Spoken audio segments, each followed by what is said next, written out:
All right, STM aviators, we are going to design an airfoil today using a program called CorelDraw. On your computer, look for something like this. It's a green icon with a pen on it. You might find it in the menu here under CorelDraw Graphic Suite. It is, again, the green icon right there. All right, this file is also on Google Classroom. You should be able to download it, just open it up and not have to worry about finding CorelDraw. But we have two important pieces on here, this little tiny rectangle and this little tiny square. I'll talk more about that in a little bit. What you will need to do is design your airfoil, and it's got to fit within this box right here. So my suggestion to you is using these draw tools over here. The first one that I would recommend, and probably the only one, is freehand. And so I'm going to come along here and draw a rough sketch of my airfoil. All right, and now in order to smooth it up, I'm going to use this tool right here called Shape. And when I use the Shape tool, these little guys right here zoom in, these little grips, if you will, get these arrows, and I can move them around, smooth them out a little bit. I can also right click on them and delete them, because it actually turns out that too many is kind of clumsy. So I'm going to go ahead and delete that one as well. And let's see here. I'm not going to make a very good airfoil on this because I'm kind of in a hurry and I don't want to sit and tweak things forever. So I'm just going to slop something together, but I want you to put some good thought into it as to what you are going to do. Let's see here. Things you will need to do. So what are these rectangles and squares?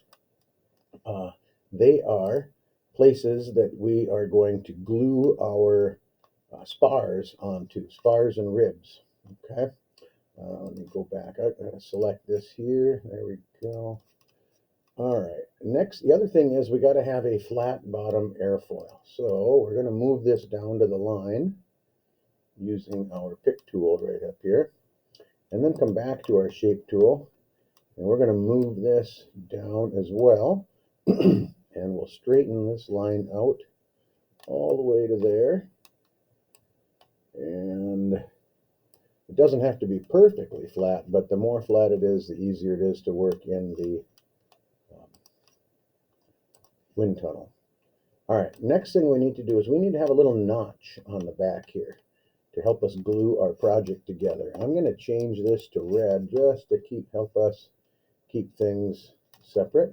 The other thing is when you draw on the multi-line tool here, the freehand tool, it comes in as a 0.5 points. You got to change it to hairline.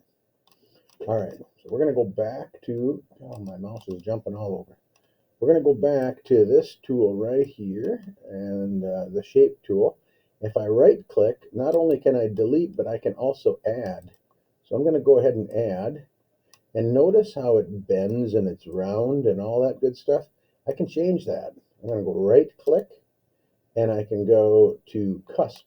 In this particular case, I want it to be cusp. What that means then is that arrow now hinges on that little white square. And it allows me to make things 90 degrees. So I'm going to try to fit this to that rectangle, something like that. The better you can get it to fit, the better it is.